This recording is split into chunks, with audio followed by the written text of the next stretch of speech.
Hoy vamos a conversar sobre, dentro del marco de la importancia de la vacunación, los esquemas de vacunación que existen en México. En esta plática voy a enfatizar sobre todo el esquema oficial, el esquema que forma parte del Programa Nacional de Vacunación de México y que obliga a todas las instituciones a seguir y en gran medida a quienes llevamos a cabo la práctica de la medicina. Se complementa con algunas otras vacunas disponibles también en el mercado, pero que no están en el esquema, y haré esas acotaciones en su momento en cada una de las vacunas correspondientes. Es muy importante el recordar que los esquemas de vacunación no son arbitrarios. La secuencia de cada vacuna es sistemática y que lleva un orden en la generación de esa respuesta inmunológica que provoca esa vacuna, en esa reacción antígeno, producción de anticuerpos con títulos suficientes para generar la protección de vida ante la amenaza de la invasión o el ataque del agente infeccioso correspondiente. Con frecuencia, los tiempos de aplicación de las distintas vacunas se postergan. Eso no hay ningún problema, pero no es lo ideal. Lo ideal es mantener los esquemas dentro del calendario correspondiente. Toquemos ahora entonces, como les decía al principio, el esquema de vacunación mexicano para niñas y niños. Más adelante menciono brevemente adolescentes y adultos. Tenemos hoy en día 8 vacunas que protegen contra 14 enfermedades. La razón de ello es que la tendencia mundial que se ha dado en el campo del desarrollo de vacunas es hacer combos o también tener vacunas polivalentes, dadas las características de los nuevos desarrollos que se están dando. Entonces, por lo tanto, tenemos un menor número de vacunas, pero al interior hay una distribución de los antígenos correspondientes para la protección de las enfermedades. Esto es muy bueno porque también disminuye el número de aplicaciones a las que se somete a un infante en un momento dado. Empecemos por la vacuna más antigua, la vacuna BCG, el bacilo de Calmette-Guerin, que a pesar de múltiples investigaciones y desarrollos, no ha podido ser sustituido, no se ha encontrado una vacuna tan eficaz y por lo tanto, pues mantenemos esa vacuna. Es una vacuna que se aplica una vez en la vida, lo ideal es que se aplique al nacimiento, pero pues puede aplicarse en cualquier momento hasta los 14 años de edad. Esta vacuna es muy relevante porque es la que ha permitido eliminar la meningitis por tuberculosis y otros problemas de tuberculosis grave. La tuberculosis miliar o pulmonar prácticamente no es atacada y ese tiene otros factores, pero sí inhibe inhibe la infección correspondiente. Hay una tendencia habitual que en algunos sectores, sobre todo en el sector privado, tienden a recomendar a los padres y madres de familia de que no es necesaria esta vacuna porque su niño, por su condición socioeconómica, no es requerida. Sin embargo, hoy en día se ha visto el incremento en la asociación de tuberculosis, sobre todo pulmonar, con VIH, que eso ya tenemos desafortunadamente varios años con esa evidencia, pero la evidencia en los últimos años ha sido acumulada en torno a que los cuadros de diabetes en adultos provoca, por la diabetes misma, una disminución en la eficacia del sistema inmunológico y los hace susceptibles a la tuberculosis. En México en particular se encuentra una asociación muy alta entre paciente diabético con factores de riesgo que desarrollan tuberculosis por esta condición que he comentado. La siguiente vacuna es la hepatitis B.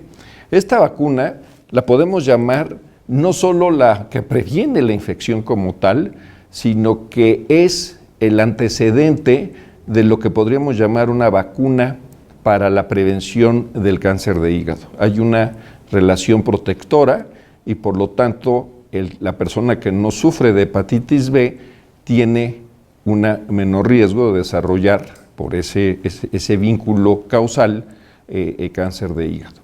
Se aplica en 3 dosis se aplica al nacimiento. Este fue un cambio muy importante porque esa vacuna que se coloca al nacimiento es una vacuna que bloquea aquella fracción, si bien mínima, de la transmisión que se pueda dar de madre a hijo, se bloquea y por lo tanto disminuye el riesgo de desarrollo posterior. Se complementa justamente con la segunda dosis a los 2 meses y la tercera dosis a los 6 meses. Entonces, ese es el esquema de protección para hepatitis B.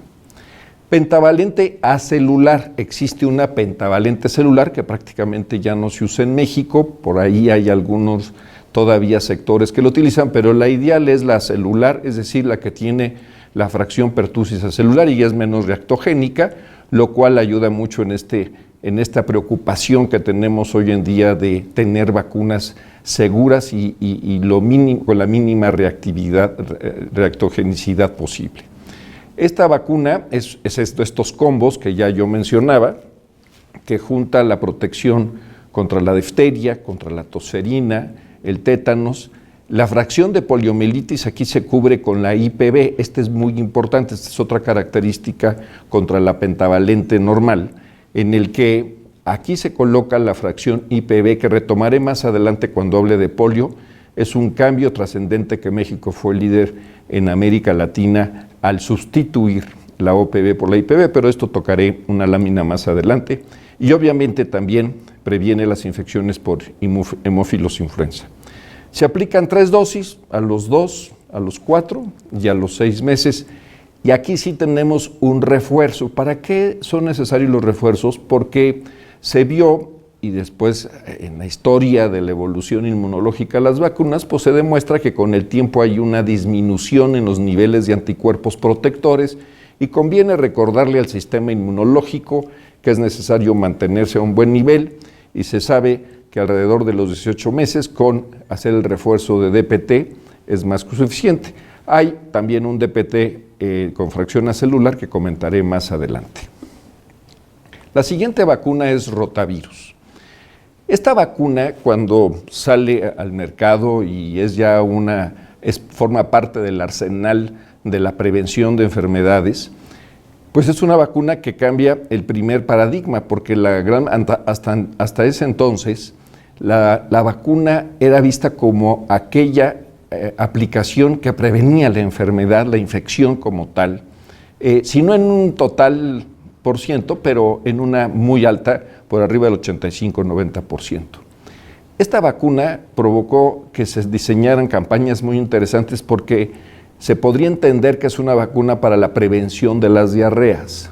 Y no, lo único que hace es evitar que las diarreas complicadas con gran deshidratación provocada por el rotavirus justamente terminen en hospitalización y en su peor caso en defunción. Entonces, una vacuna que disminuye el riesgo de infección por rotavirus, de una diarrea con alta pérdida de contenido de agua y que lleve al infante a una deshidratación severa y de ahí a la muerte. Entonces, este fue un cambio muy relevante que se entendiera a nivel de la comunidad y afortunadamente muy bien aceptada, con impactos increíbles en la mortalidad por diarreas en general y más por las fracciones virales, que es el caso del rotavirus.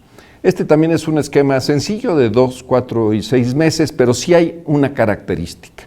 Esta vacuna tuvo su inicio medio conflictivo, porque cuando sale la primera generación de esa vacuna hubo problemas en la motilidad intestinal que provocó su retiro, después hubo una revisión de su composición y por lo tanto se llegó a que existía una ventana de seguridad que está justamente en el que no debe de iniciarse el esquema de niños después de las 15 semanas de vida y que no se debe de aplicar dosis después de los 8 meses de edad. Nomás hay que cuidar en las indicaciones esa ventana de aplicación de la vacuna de rotavirus.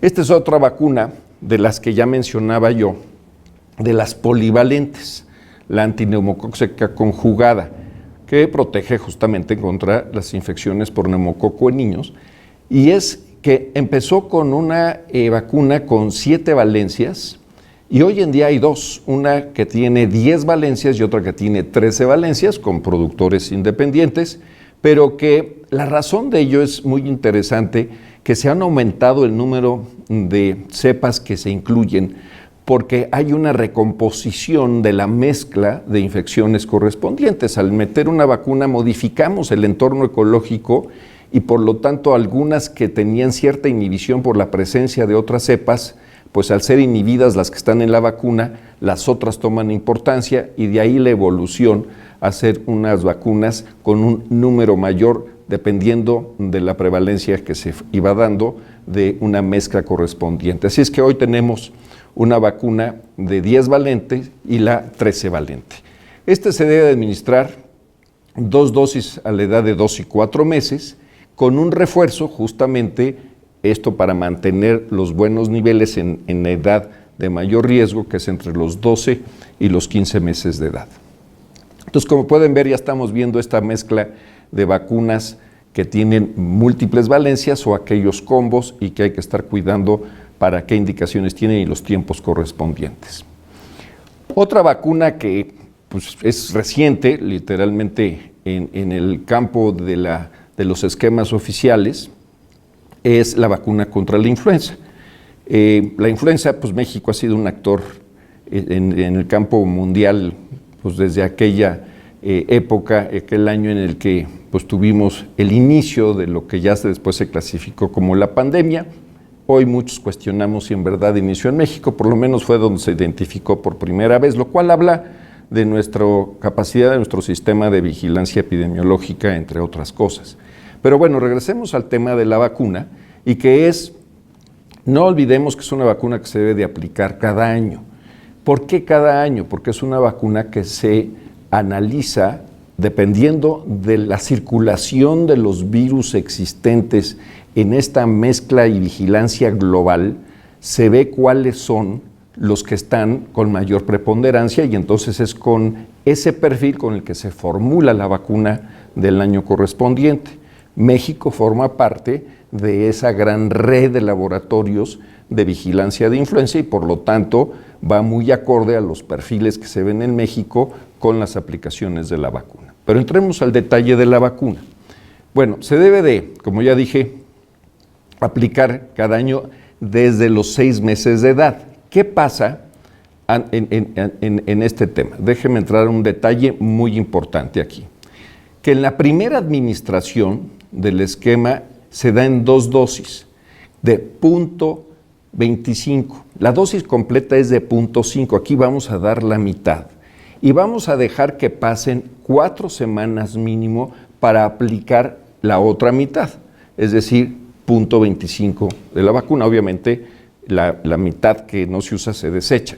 Pero esto se hace sobre todo en los niños de 6 meses a 6 años de edad. Y a partir de la segunda administración ya se aplica total de 0.5 mililitros y de ahí nos seguimos ya cada año. Es relevante que tengan muy presente que las primeras dosis en la parte infantil se divide en 2 para poder generar la misma respuesta antigénica, pero con menor reactogenicidad por las dosis correspondientes. Triple viral, esta ha sido una vacuna muy exitosa que protege contra sarampión, rubiola y la parotiditis. La primera dosis entre los 12 y los 15 meses de edad y viene un refuerzo hasta los 4 o 6 años de edad. Es una vacuna mucho más sencilla. Esta no se puede dar antes del año de edad porque existen muchos anticuerpos que inhiben, que vienen desde el origen de protección que se dio durante el embarazo de la madre al bebé y que se mantienen bastante activos durante ese tiempo. Entonces, no tiene ningún caso aplicarla antes de cumplir el primer año de edad. La vacuna contra polio. Aquí retomamos el tema de polio. Polio es una de las enfermedades, más bien es la segunda enfermedad que pretendemos a nivel global erradicar. Todavía hay casos en algunas partes, en Afganistán, en Pakistán y en Nigeria, pero ya son remanentes y de los cientos y miles de casos de polio que veíamos en la década de los 90 o incluso todavía al principio de este siglo, pues hoy no pasan de los 8, 9 y hubo por ahí un año con 20 y tantos casos. Pero lo relevante fue que la eliminación de la polio se dio por la aplicación masiva, indiscriminada de la OPV. La OPV, que es realmente una vacuna viva que provocaba, que se aplicaba en gotitas vía oral, y que provocaba una inmunidad de los 4 serotipos de polio, el 1, 2, 3 y 4. Eso generó un gran beneficio global. Sin embargo, tenía cierto riesgo, sobre todo cuando los esquemas se inician en la infancia, de provocar parálisis flácida generada por la vacuna misma. Y se habló de una tasa aproximadamente de 1 en 1 millón de dosis. Hubo otros países que la encontraron mucho más alta, pero en México hicimos una revisión y dijimos, si a la población le estamos invitando a que venga a vacunar y que las vacunas son seguras, debemos de disminuir el riesgo. Y para hablar de eliminación, erradicación de la polio, tenemos que erradicar todas las formas, aquella por infección natural o que la que provoquemos a través de una vacuna. Y de ahí México fue el primer país de hacer el cambio en América Latina, en contra de incluso recomendaciones de la Organización Panamericana de la Salud, porque en ese entonces mantenía su política de que no podíamos hacer ese cambio porque había que mantener las OPV.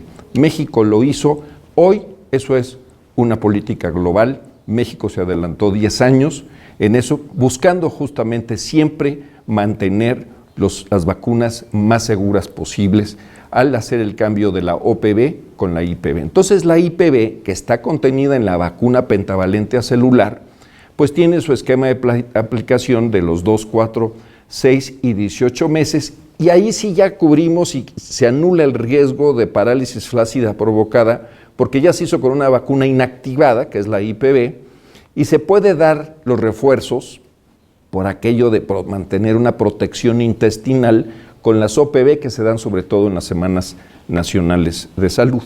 Esto es la historia de la prevención de la polio que estamos a punto a nivel global de erradicar. La primera fue la viruela, la otra sería ahora la polio en México, pues traemos erradicado otras como la rubiola congénita, el tétanos neonatal, etcétera.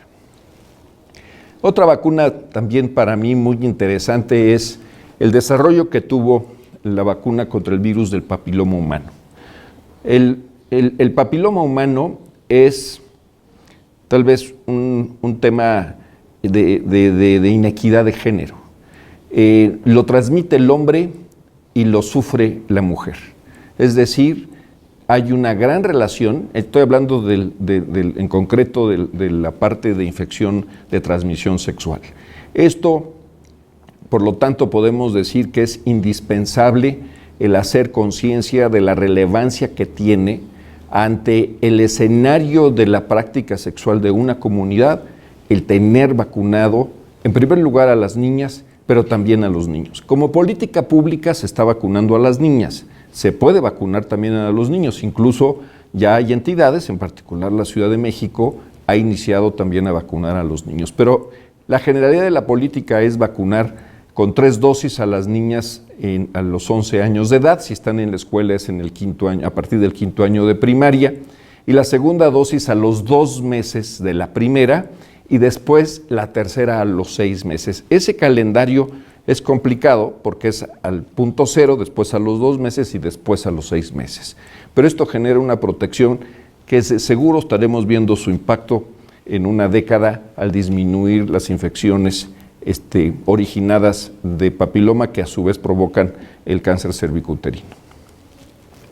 Ya hablábamos de que existen otras vacunas para adolescentes y adultos. Está el toxoide tetánico diftérico que se recomienda después que se utilice sistemáticamente a partir de los 15 años de edad.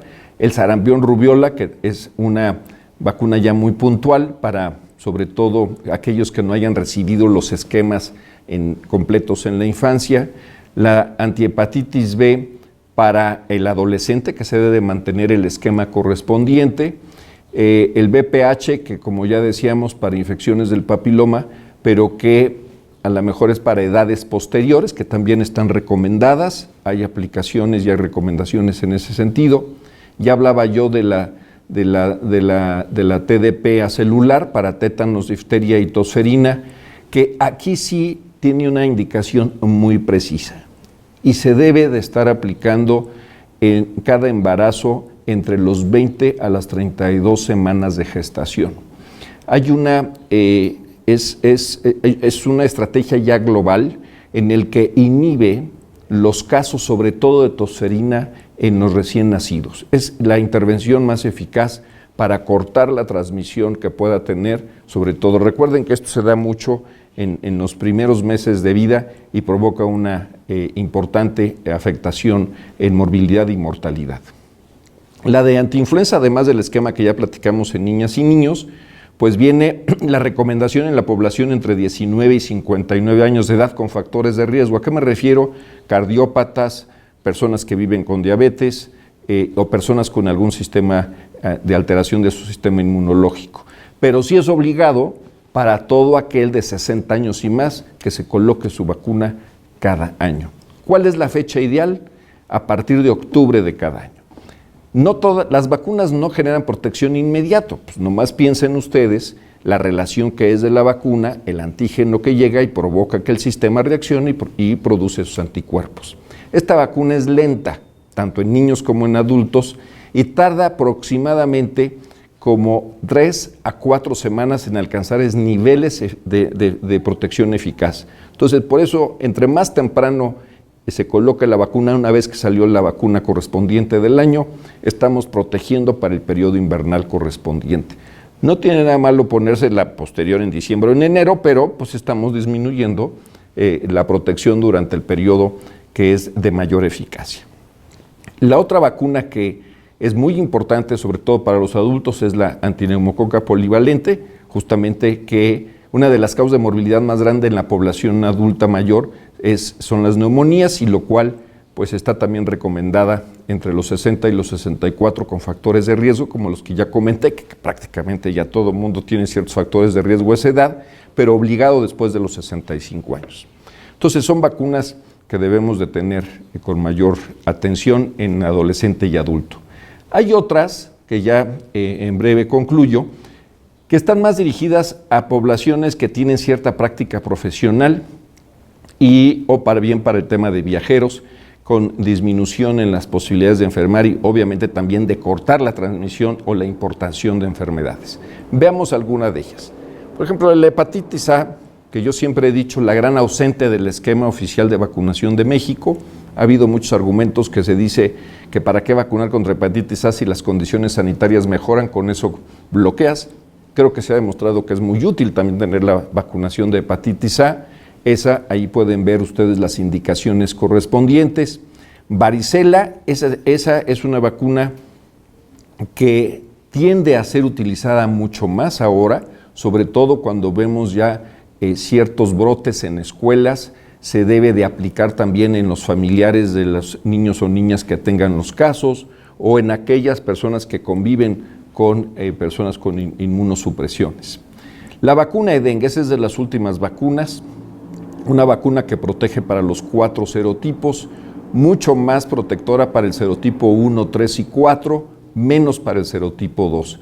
Sin embargo, es una vacuna que inhibe infección, cerca del 36%, y por lo tanto corta la transmisión, pero lo más relevante es que disminuye en cerca del 86% la hospitalización por dengue grave. Es decir, es una vacuna, igual que sucedió con rotavirus, es una vacuna que previene casos de dengue graves y por lo tanto de hospitalización y por ende de funciones vinculadas a dengue, que son bajas, estoy de acuerdo, pero creo que no tenemos por qué someter a nadie a que tenga el proceso de tener un cuadro de infección por dengue y que sea un dengue grave y que termine en el hospital, pero creo que es muy relevante. Esto no está en el cuadro oficial del esquema de vacunación, está disponible en el sector privado en México y creo que se debe de estar impulsando su utilización, sobre todo en las zonas endémicas o quienes viajemos a esas zonas endémicas.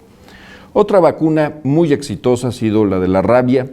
Qué historias aquellas de aquel sinnúmero de inyecciones que se colocaban alrededor del ombligo y que pues eran todo un martirio. Hoy en día se cuentan con nuevas tecnologías, son células de producción en células Vero, que tienen esquemas mucho más sencillos y que siempre deben de estar muy atentos. No voy a entrar al detalle de los procesos porque sería un poco alargar esta presentación.